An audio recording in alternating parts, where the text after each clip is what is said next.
कभी कभी जिंदगी हमें ऐसे मोड़ पर लाकर खड़ा कर देती है जहां न कोई अपना साथ देता है, न ही कोई रिश्ता सहारा बनता है। लेकिन तभी एक अजनबी का बढ़ाया हुआ हाथ एक नई उम्मीद की रोशनी बन जाता है। ये कहानी एक ऐसी पढ़ी लिखी लड़की की है जो हाल ही में अपने पिता की मौत के बाद बेघर हो गई। सड़कों पर अकेली जिंदा रहने के लिए संघर्ष करते हुए उसने कभी नहीं सोचा था कि एक साधारण सा निर्णय उसके जीवन को हमेशा के लिए बदल देगा। एक दिन ऐसा आया जब एक अरबपति ने उसे चुना और अपनी जीवन संगिनी बनने का प्रस्ताव रखा। उसने ऐसा क्या किया जिससे एक सख्त दिल अरबपति का ध्यान उस पर गया? पूरी सच्चाई जानने के लिए इस दिल को छू लेने वाली कहानी को अंत तक जरूर देखिए। कोलकाता की तंग गलियों में जहां हावड़ा ब्रिज की छाया सुबह शाम सड़कों पर पड़ती थी और हॉर्न की आवाजें हवा में गूंजती थीं, वहां रहती थी एक लड़की जिसका नाम था अनन्या दास। अनन्या का बचपन गरीबी की कठोर जमीन पर बीता था। उसकी माँ उसे जन्म देते ही दुनिया छोड़ गई थी और पिता श्यामल दास न्यू मार्केट में एक कुली थे। हर रोज वो भारी बोरे और टोकरियां उठाते, कभी चावल की बोरियां, कभी मछली की टोकरियां, ताकि अपनी इकलौती बेटी को 2 वक्त का खाना और स्कूल की किताबें दे सकें। श्यामल के पास न तो पैसे थे न बड़ा घर, लेकिन उनके दिल में अनन्या के लिए अनंत सपने थे। हर सुबह फटी धोती और घिसे हुए चप्पलों में घर से निकलते वक्त वो अनन्या को गले लगाते और कहते, बेटी, पढ़ाई तेरा हथियार है। मैं कुछ न दे सका, पर तू इस दुनिया में अपनी जगह बनाएगी। उनका घर एक छोटा सा कमरा था जिसकी दीवारें बारिश में सीलन भरी रहती थी और छत से टपकता पानी टीन के डब्बों में इकट्ठा होता था। लेकिन उस कमरे में अनन्या ने वो मूल्य सीखे जो सोने से भी कीमती थे: ईमानदारी, मेहनत और ये विश्वास कि कोई भी हालत हमेशा नहीं रहती। अनन्या अपने पिता से बेहद प्यार करती थी। वो रातों को मिट्टी के तेल के दिए की मध्यम रोशनी में पड़ती जब बिजली गुल हो जाती थी। पड़ोसियों के रेडियो से आने वाली बांग्ला गानों की आवाज के बीच वो किताबों में खो जाती। मोहल्ले में उसे पढ़ाकू बेटी कहते थे। वो अपने दोस्तों को मुफ्त में पढ़ाती, उनके गणित के सवाल हल करती और अपने पिता की कमाई का हिसाब एक पुरानी कॉपी में रखती। संख्याएं उसकी भाषा थी, हर सवाल एक पहेली जिसे वो बड़े प्यार से सुलझाती। अनन्या ने स्कूल में हमेशा अव्वल नंबर लाए और जब उसने कोलकाता विश्वविद्यालय में कॉमर्स की पढ़ाई के लिए प्रवेश पाया तो श्यामल की आंखों में खुशी के आंसू छलक आए। मेरी बेटी एक दिन बड़ी अफसर बनेगी, वो गर्व से कहते। फीस के लिए उन्होंने रात दिन मेहनत की, बाजार के सेठों से उधार लिया और कभी कभी भूखे पेट सोए। अनन्या ने और मेहनत की ताकि पिता का बलिदान व्यर्थ न जाए। लेकिन जिंदगी हमेशा मनचाहे रास्ते पर नहीं चलती। अनन्या जब तीसरे साल में थी, एक दोपहर परीक्षा के बाद वो हॉस्टल की ओर जा रही थी जब कुछ लोग उसे रोककर बुरी खबर लाए। श्यामल बाजार में मछली की टोकरी उतारते वक्त अचानक गिर पड़े थे। सिर पर गहरी चोट लगी थी और उन्हें नजदीकी अस्पताल ले जाया गया। लेकिन अस्पताल ने मोटी रकम की मांग की, वो रकम जो उनके पास थी ही नहीं। अनन्या दौड़कर अस्पताल पहुंची। वो अपने पिता को बिस्तर पर देखकर सिहर उठी। उनकी सांसें धीमी थीं, चेहरा पीला पड़ चुका था। डॉक्टरों ने दवाइयां दी, लेकिन अगली सुबह सूरज उगने से पहले श्यामल ने आखिरी सांस ली। अनन्या का दिल टूट गया। वो अकेली थी, न माँ, न रिश्तेदार, न पैसे। उसने अपने पिता का अंतिम संस्कार करने के लिए घर की हर चीज बेच दी। पुराना रेडियो, माँ की एकमात्र साड़ी और यहाँ तक कि वो छोटा सा ताला भी जो उनके टूटे हुए संदूक का इकलौता पहरेदार था। लेकिन अस्पताल के बिलों ने उसे कर्ज में डुबो दिया। अनन्या की दुनिया उजड़ चुकी थी। वो पढ़ाई जारी रखना चाहती थी, लेकिन पैसे नहीं थे। उसने नौकरियां ढूंढी, दुकानों में, स्कूलों में, छोटे मोटे दफ्तरों में, लेकिन कोलकाता की सड़कें बेरहम थीं। बिना डिग्री के कोई नौकरी नहीं देता था और कुछ लोग जो नौकरी देने को तैयार थे उनके इरादे गलत थे। अनन्या ने ऐसे प्रस्तावों को ठुकराया, चाहे भूख कितनी ही सताए। उसने अपनी पुरानी साड़ियां और कुछ किताबें बेच दी ताकि खाना और किराया दे सके। लेकिन एक दिन जब वो ट्यूशन पढ़ाकर लौटी तो कमरे का दरवाजा ताले से बंद था। मकान मालिक ने उसे निकाल दिया था क्योंकि किराया कई महीनों से बकाया था। उस रात अनन्या एक गली के कोने में एक बंद पान की दुकान के बाहर ठंडी सीमेंट पर सोई। पास ही एक भट्टी से चूल्हे की गंध आ रही थी जो उसके खाली पेट को और सताने लगी। वो चुपके से रोई, अपने पिता को याद करते हुए जिन्होंने कहा था, बेटी, तू हार मत मानना। अनन्या को अंतिम वर्ष में पढ़ाई छोड़नी पड़ी। कोई उसे शरण देने को तैयार नहीं था। उसने हावड़ा ब्रिज के नीचे एक सुनसान कोने में अपनी जगह बनाई। वहां रातें ठंडी थी, मच्छर काटते और बारिश में पानी टपकता। लेकिन अनन्या ने हिम्मत नहीं हारी। पिता की बात याद आई, 2 हाथ और एक उम्मीद भरा दिल हो तो तू जी लेगी। हर सुबह वो सूरज उगने से पहले उठती, सड़क के नलके से मुंह धोती और रंग बिरंगे मोतियों से कंगन और हार बनाती। फिर वो न्यू मार्केट के पास सड़क किनारे अपनी ट्रे सजाती, उम्मीद में कि कोई खरीद ले। वो 50-100 रुपए में बेचती, जो मुश्किल से एक रोटी और चाय के लिए काफी था। लोग जल्दी जल्दी गुजरते, कुछ देखते, कुछ हंसते, कुछ अनदेखा करते। लेकिन अनन्या हमेशा मुस्कुराती।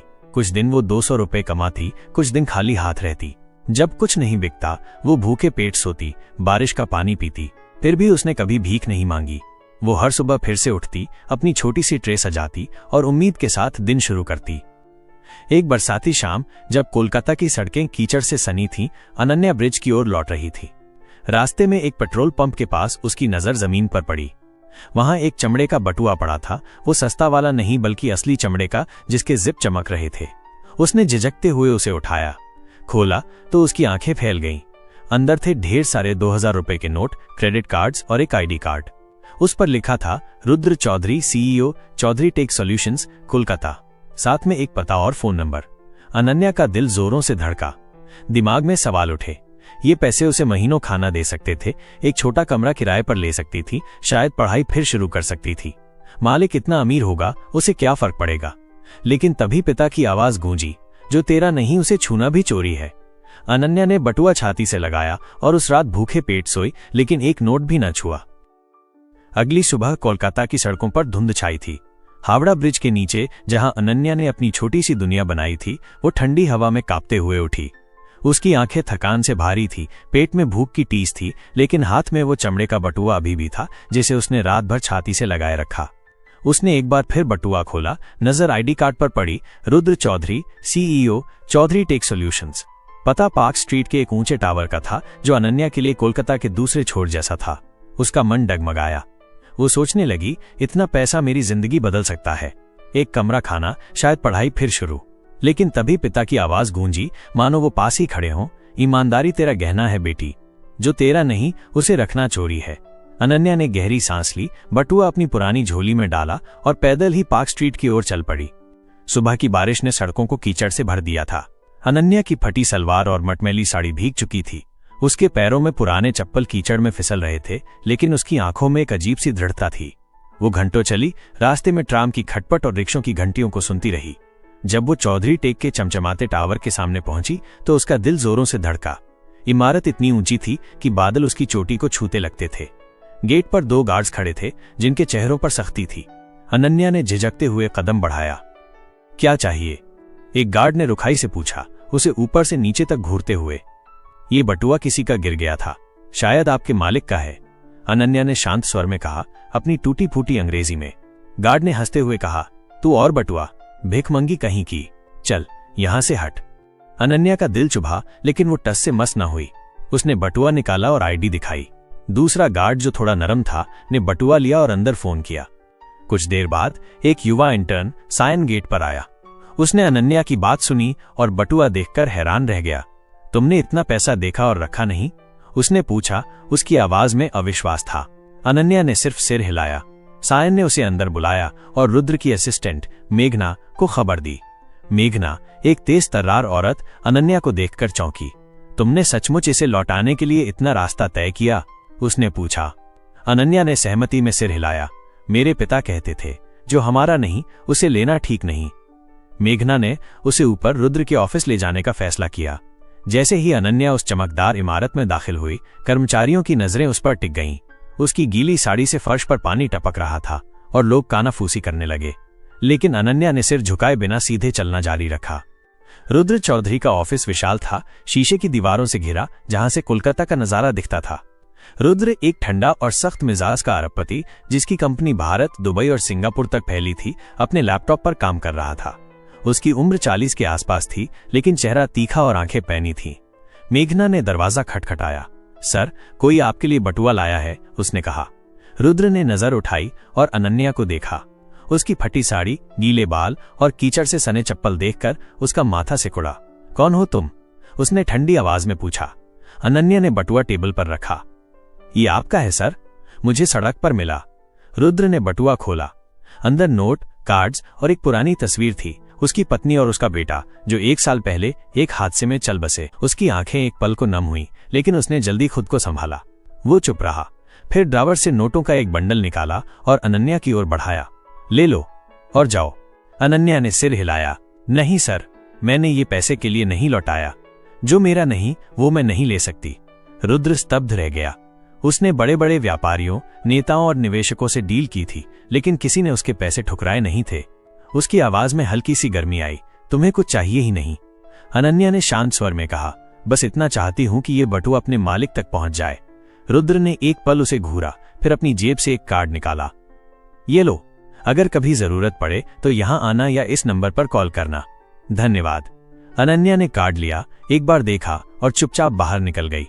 गार्ड्स ने उसे जाते देखा। एक ने कहा, पागल है, इतना पैसा और लौटा दिया। दूसरा हंसा, अमीर लोग पैसे की कदर नहीं करते, पर ये लड़की तो बेवकूफ है। उस दिन अनन्या की किस्मत और सताई। मरीन लाइंस की सड़क पर उसकी ट्रे भीड़ में गिर गई। उसके कंगन और हार कीचड़ में बिखर गए, कुछ गाड़ियों के नीचे कुचले गए। वो घुटनों पर बैठकर टूटे मोतियों को समेटने लगी, लेकिन आंखों में आंसू थे। भूख से उसका पेट ऐंठ रहा था। उसने अपनी झोली में रुद्र का कार्ड देखा। वो नहीं चाहती थी कि कोई उसे भिखारी समझे, लेकिन थकान और भूख उसे तोड़ रही थी। अगली सुबह उसने अपनी सबसे साफ साड़ी पहनी, बाल बांधे और चौधरी टेक लौट गई। गार्ड्स ने उसे कार्ड देखते ही अंदर जाने दिया। मेघना ने उसे देखकर मुस्कुराया। वापस आई? अनन्या ने कहा। मैं दान नहीं मांग रही, अगर कोई काम हो तो मैं करना चाहती हूँ। मेघना ने उसे रुद्र के ऑफिस ले गई। रुद्र अपने डेस्क पर था, कागजों में उलझा हुआ। फिर आई? उसने ठंडे लहजे में कहा। फिर एक और बंडल नोट निकाला। ले लो और अब मत आना। अनन्या ने नोट वापस टेबल पर रखे। मैं दान नहीं, काम चाहती हूँ, कोई भी काम। रुद्र ने उसे गौर से देखा। उसकी साड़ी पर पैबंद, उंगलियों पर गंदगी, लेकिन आंखों में एक अजीब सी चमक। हमारे यहाँ साफ सफाई का काम है, फर्श पोंछना, बाथरूम साफ करना। कर सकती हो? उसने पूछा, मानो टेस्ट कर रहा हो। हाँ, कर सकती हूँ, अनन्या ने तुरंत जवाब दिया। रुद्र हैरान था। उसने मेघना को बुलाया। HR को बोलो, इसे प्रोसेस करें, कल से काम शुरू, यूनिफॉर्म और जूते देंगे। अनन्या ने सिर झुकाकर धन्यवाद कहा और बाहर निकल गई। रुद्र चुपचाप बैठा रहा, सोच में डूबा। इतने सालों में पहली बार किसी ने उसका पैसा ठुकराया था, और वो भी एक ऐसी लड़की ने जिसके पास कुछ नहीं था। चौधरी टेक में अनन्या का पहला दिन था। नीले रंग की यूनिफॉर्म, पैरों में रबर के जूते और गले में लटकता एक साधारण सा ID कार्ड जिस पर लिखा था जैनिटोरियल स्टाफ अनन्या दास। जब उसने पहली बार ID कार्ड को देखा, दिल में हल्का सा दर्द उठा। कभी उसने सपना देखा था कि इसी शहर के किसी बड़े ऑफिस में उसकी पहचान फाइनेंशियल एनालिस्ट के रूप में होगी, लेकिन जिंदगी की ठोकरों ने उसे झाड़ू पोंछा करने पर मजबूर कर दिया। फिर भी उसने खुद से वादा किया, काम चाहे कोई भी हो, मैं इसे पूरी ईमानदारी और मेहनत से करूंगी। ऑफिस के गलियारों में कुछ लोग उसे अनदेखा कर देते, कुछ उसकी फटी पुरानी साड़ी पर हंसते और कुछ आपस में फुसफुसा कर कहते, ये तो सीधा सीधा किसी जान पहचान से आई होगी, वरना इंटरव्यू बिना नौकरी कैसे मिलती होगी। कोई गरीब लड़की बस यहाँ भाग्य से पहुंच गई है। अनन्या ने कुछ नहीं कहा। उसने सिर झुकाकर अपना काम शुरू किया। टेबल पोंछना, फर्श चमकाना, कूड़ादान खाली करना। उसके हाथ तेजी से चलते, लेकिन चेहरे पर वही शांत मुस्कान रहती। दिन बीतते गए। धीरे धीरे कुछ लोग नोटिस करने लगे कि ये लड़की बाकी सफाई कर्मचारियों से अलग है। वो किसी से उलझती नहीं, गपशप में समय बर्बाद नहीं करती और हर काम ऐसे करती मानो ये किसी इम्तिहान का हिस्सा हो। एक दिन जब पुरानी सफाई कर्मी ममता दी की तबीयत खराब थी और वो समय पर अपना सेक्शन साफ नहीं कर पाई, अनन्या ने चुपचाप उनकी जगह सफाई कर दी। ममता दी ने आकर चमचमाती फर्श देखी तो आंखें भर आईं। अगले दिन उन्होंने अपने टिफिन का आधा हिस्सा अनन्या के साथ बांटा और धीरे से कहा, तू बिल्कुल मेरी बेटी जैसी है, भगवान तेरा भला करे। धीरे धीरे बाकी स्टाफ का रवैया बदलने लगा। जो लोग पहले ताना कसते थे अब मुस्कुराकर सुप्रभात कहने लगे। और सबसे ज्यादा बदलाव आया ऑफिस के माहौल में। जहां पहले सन्नाटा और तनाव रहता था, वहां अब हल्की हल्की बातचीत, हंसी और अपनापन महसूस होने लगा।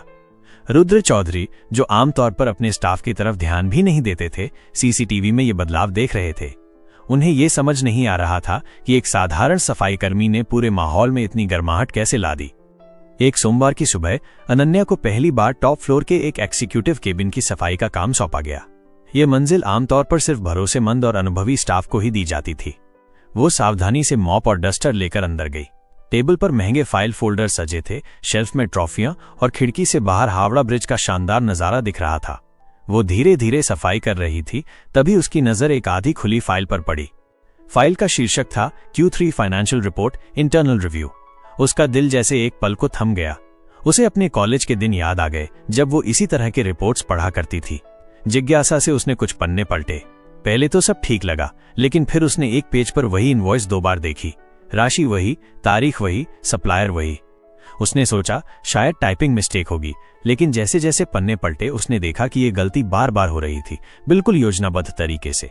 रकम बड़ी थी और इन एंट्रीज के पीछे कोई चाल छिपी थी।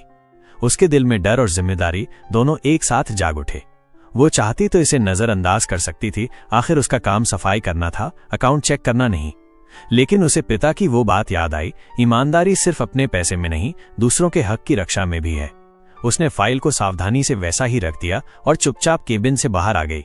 लेकिन मन बेचैन था। पूरे दिन काम करते हुए भी उसका ध्यान उसी रिपोर्ट पर अटका रहा। शाम होते होते उसने फैसला कर लिया, चाहे जो हो, वो इस बारे में सीधे रुद्र चौधरी को बताएगी। रिसेप्शन पर बैठी उनकी असिस्टेंट को उसने कहा, मैडम, मुझे सर से जरूरी बात करनी है। असिस्टेंट ने उसे ऊपर से नीचे तक देखा। तुम? किस बारे में? कंपनी की एक फाइनेंशियल रिपोर्ट में गड़बड़ी है, अनन्या ने सीधा जवाब दिया।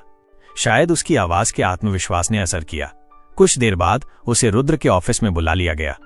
रुद्र ने हल्की तिरछी नजर से पूछा, तो तुमने क्या देखा?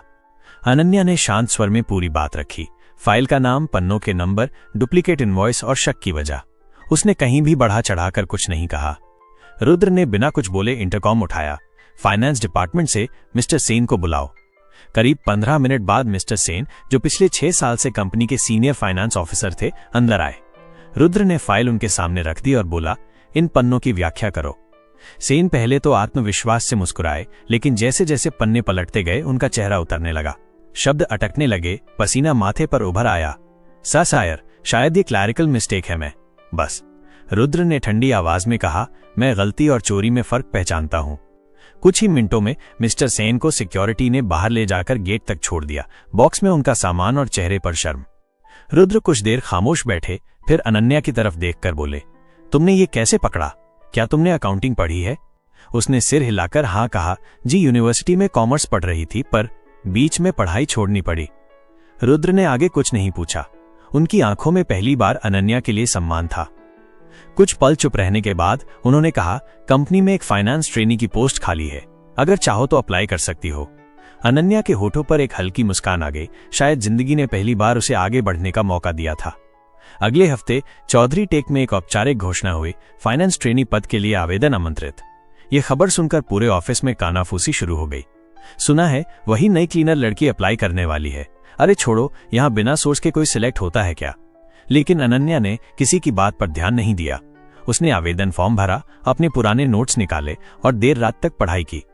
इंटरव्यू के दिन उसने अपनी सबसे साफ साड़ी पहनी, बाल अच्छे से बांधे और आंखों में दृढ़ निश्चय लेकर पहुंची। पैनल में 4 लोग बैठे थे, जिनमें रुद्र खुद शामिल थे।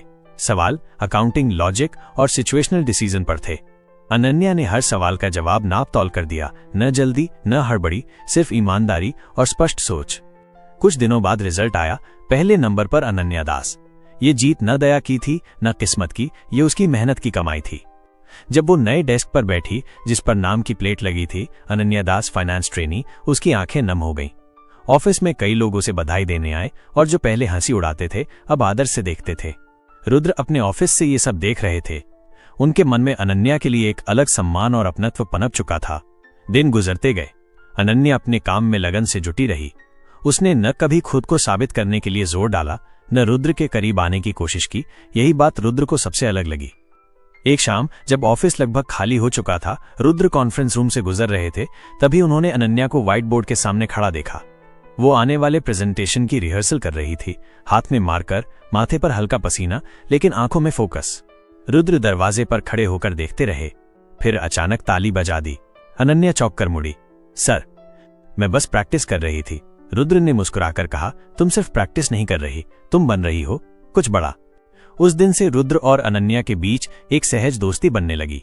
वे कभी कभी काम के बाद बातें करते, जिंदगी, संघर्ष, उम्मीद और विश्वास पर। कुछ महीने बाद रुद्र ने उसे अपनी केबिन में बुलाया। ये लो। उन्होंने एक लिफाफा उसकी ओर बढ़ाया। अनन्या ने घबराकर पूछा, ये क्या है? तुम्हारा ट्रांसफर लेटर। अब तुम हमारी कंपनी में जूनियर फाइनेंशियल एनालिस्ट हो, स्थायी पद, पूरी सुविधाओं के साथ। अनन्या अवाक रह गई। सर, मैंने ऐसा क्या किया? रुद्र ने गहरी आवाज में कहा, तुमने मुझे बदल दिया अनन्या। तुमने दिखाया कि ईमानदारी, मेहनत और सम्मान अभी भी इस दुनिया में जिंदा है। स्टाफ के बीच ये खबर फैलते ही लोग बधाई देने के लिए उमड़ पड़े। जिन आंखों में पहले तिरस्कार था, अब गर्व और अपनत्व था। समय के साथ रुद्र और अनन्या की नजदीकियां बढ़ीं। ये न किसी एहसान पर टिकी थीं, न किसी मजबूरी पर, बल्कि आपसी सम्मान और विश्वास पर। एक दिन रुद्र ने अनन्या से पूछा, तुम्हारे पास अब सब कुछ है, नौकरी, घर, सम्मान। लेकिन तुम खुश हो? अनन्या ने मुस्कुराकर जवाब दिया, खुशी चीजों से नहीं, रिश्तों से मिलती है, और शायद मैंने यहाँ वो पा लिया है। कुछ महीनों बाद एक छोटे सादे समारोह में बिना मीडिया, बिना दिखावे, रुद्र और अनन्या ने शादी की। वो सिर्फ सीईओ और पूर्व क्लीनर नहीं थे, बल्कि दो ऐसे इंसान थे जिन्होंने एक दूसरे की जिंदगी में रोशनी भरी थी। हावड़ा ब्रिज के नीचे कभी ठंडी सीमेंट पर सोने वाली लड़की अब अपने जीवन का सबसे खूबसूरत सफर जी रही थी, न पैसे के कारण, न पद के कारण, बल्कि अपनी सच्चाई और हौसले के कारण। तो दोस्तों, ये कहानी हमें ये सिखाती है कि सच्ची सफलता और खुशी पैसे या ताकत से नहीं, बल्कि हमारे मूल्यों, चरित्र और सिद्धांतों से मिलती है। दोस्तों, आप ये कहानी कहाँ से देख रहे हैं? कमेंट में अपना नाम और अपने शहर का नाम जरूर बताइए। अगर ये कहानी आपको पसंद आई हो तो वीडियो को लाइक करें और अपने दोस्तों के साथ जरूर शेयर करें। और ऐसी ही दिल को छू लेने वाली कहानियां सुनने के लिए हमारे चैनल